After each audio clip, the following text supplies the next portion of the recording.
বহুজনে মোক দুটা আঁচনিৰ বাবে প্ৰায়ে প্ৰশ্ন সুধি আছে যে এটি কলি দুটি পাত এই আঁচনিটো কেতিয়া বিতৰণ কৰা হ'ব।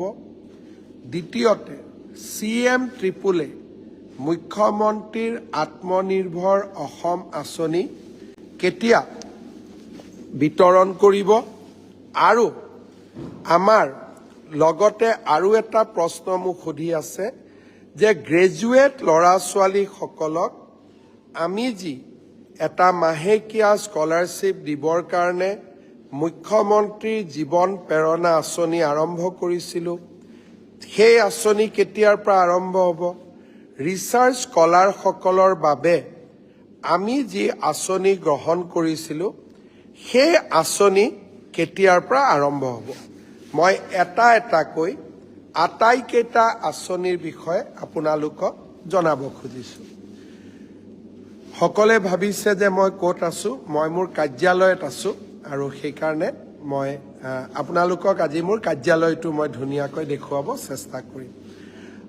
আমাৰ এটি কলি দুটি পাত, যাৰ জৰিয়তে অসমৰ চাহ শ্ৰমিকসকলক 200 বছৰীয়া সফলভাৱে উদ্যোগটি পৰিচালনা কৰাৰ বাবে আমি অভিনন্দন জনাম। এই কাৰ্যসূচীটো আমি অহা 25 জানুৱাৰী তাৰিখৰ পৰা আৰম্ভ কৰিম। ডুমডুমাত সিদিনাখন মই থাকিম, অনুষ্ঠানটো মই আনুষ্ঠানিকভাৱে উদ্বোধন কৰিম। তাৰ পিছত মোৰ সতীৰ্থসকলে প্ৰতিখন বাগানলৈ গৈ এই আঁচনিখনৰ চেকসমূহ বিতৰণ কৰিব। মুখ্যমন্ত্ৰীৰ আত্মনিৰ্ভৰ অসম আঁচনি, এই আঁচনিখন কেতিয়াৰ পৰা আৰম্ভ হ'ব, যাৰ জৰিয়তে ৭৫,০০০ যুৱকে 2 লাখ টকাকৈ আত্মসংস্থাপনৰ সুবিধা পাব আৰু প্ৰথম কিস্তিত 1 লাখ টকা লাভ কৰিব। এই আঁচনিখন আমি 6 ফেব্ৰুৱাৰী তাৰিখে গুৱাহাটীত আৰম্ভ কৰিম।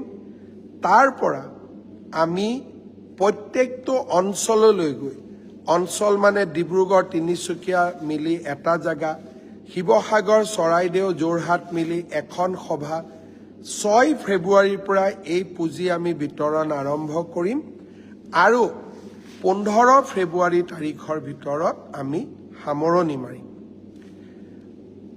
10 ফেব্ৰুৱাৰী তাৰিখে আমি মুখ্যমন্ত্ৰীৰ জীৱন প্ৰেৰণা, যাৰ জৰিয়তে এই বছৰ গ্ৰেজুৱেট পাছ কৰা ষ্টুডেণ্টসকলক আমি সহায় কৰিম, এই আঁচনিখন আমি 10 ফেব্ৰুৱাৰী তাৰিখে আৰম্ভ কৰিম আৰু প্ৰথম মাহৰ প্ৰথম কিস্তিৰ ধন সিদিনাখনে আমি যুৱক বন্ধু যুৱতী বন্ধুসকললৈকে মুকলি কৰিম।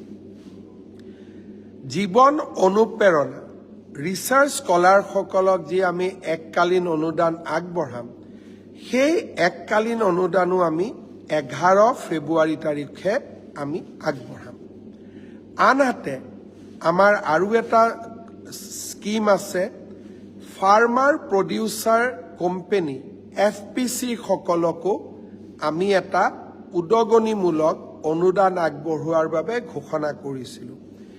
এই আঁচনিটো আমি 15 ফেব্ৰুৱাৰীৰ আগতে আমাৰ ফাৰ্মাৰ প্ৰডিউচাৰ কোম্পানী বা FPC সকলক আমি নিমন্ত্ৰণ কৰি এই আঁচনিটো আমি সম্পূৰ্ণ কৰিম।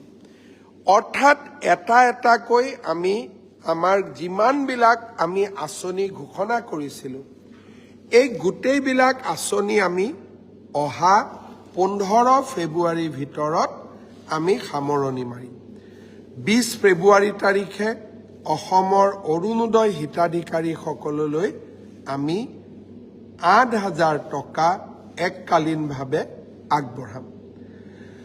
শ্ৰদ্ধাৰ ৰাইজ, আৰু এটা মোক প্ৰশ্ন সুধি থকা হৈছে যে PWDৰ এছিষ্টেণ্ট ইঞ্জিনিয়াৰ, জুনিয়ৰ ইঞ্জিনিয়াৰসকলৰ নিযুক্তি কেতিয়া হ'ব, সৰ্বশিক্ষা অভিযানৰ শিক্ষকসকলৰ স্পেচিয়েল ৰিক্ৰুটমেণ্ট ড্ৰাইভৰ নিযুক্তি কেতিয়া পাম, কৃষি বিভাগৰ নিযুক্তি আমি assistant agriculture officer agriculture development অফিচাৰৰ আমি নিযুক্তি কেতিয়া পাম, চৰকাৰী অধিবক্তাসকলৰ নিযুক্তি কেতিয়া পাম, public prosecutor, assistant public prosecutor, additional public prosecutor.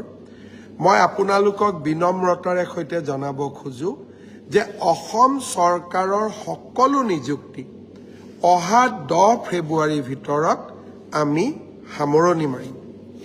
শ্ৰদ্ধা ৰাইজ,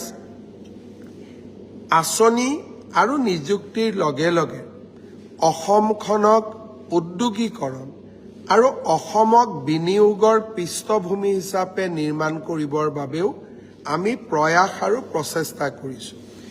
এই বছৰ আপোনালোকে শুনি অত্যন্ত আনন্দিত হ'ব যে ভাৰত চৰকাৰে অসমক প্ৰথমবাৰৰ বাবে ৱৰ্ল্ড ইকনমিক ফৰামত ভাৰতবৰ্ষৰ আন ৰাজ্যসমূহৰ লগতে অসমকো প্ৰতিনিধিত্ব কৰিবলৈ সুযোগ দিছে।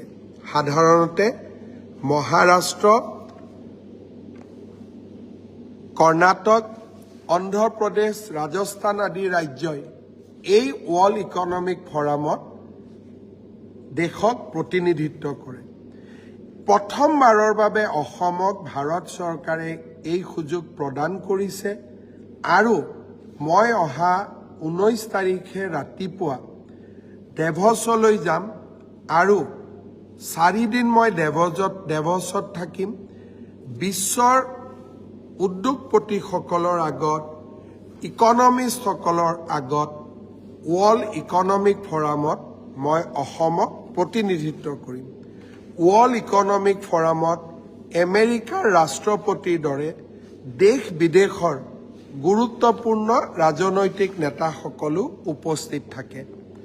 অসমৰ বাবে প্ৰধানমন্ত্ৰী ডাঙৰীয়াই এইবাৰ এটা বিশাল সুযোগ প্ৰদান কৰিছে আৰু অসমৰ ৰাইজক প্ৰতিনিধিত্ব কৰাৰ সুযোগ মই নিশ্চিতভাৱে গ্ৰহণ কৰিম আৰু প্ৰথমবাৰৰ বাবে ৱৰ্ল্ড ইকনমিক ফৰামত অসম যাব মই আপোনালোকৰ পৰাও আশীৰ্বাদ বিচাৰিম।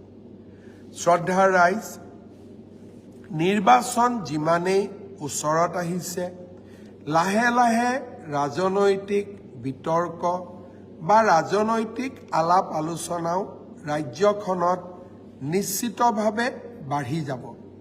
কিন্তু ৰাজনীতিৰ এই গোটেই ঘটনাচক্ৰৰ মাজতো আমাৰ বাজেটত আমি যিমানবিলাক আঁচনি ঘোষণা কৰিছিলোঁ, প্ৰত্যেকটো আঁচনি অহা 20 ফেব্ৰুৱাৰীৰ আগতে আপোনালোকৰ ওচৰলৈ লৈ আহিবৰ বাবে মই সংকল্পবদ্ধ।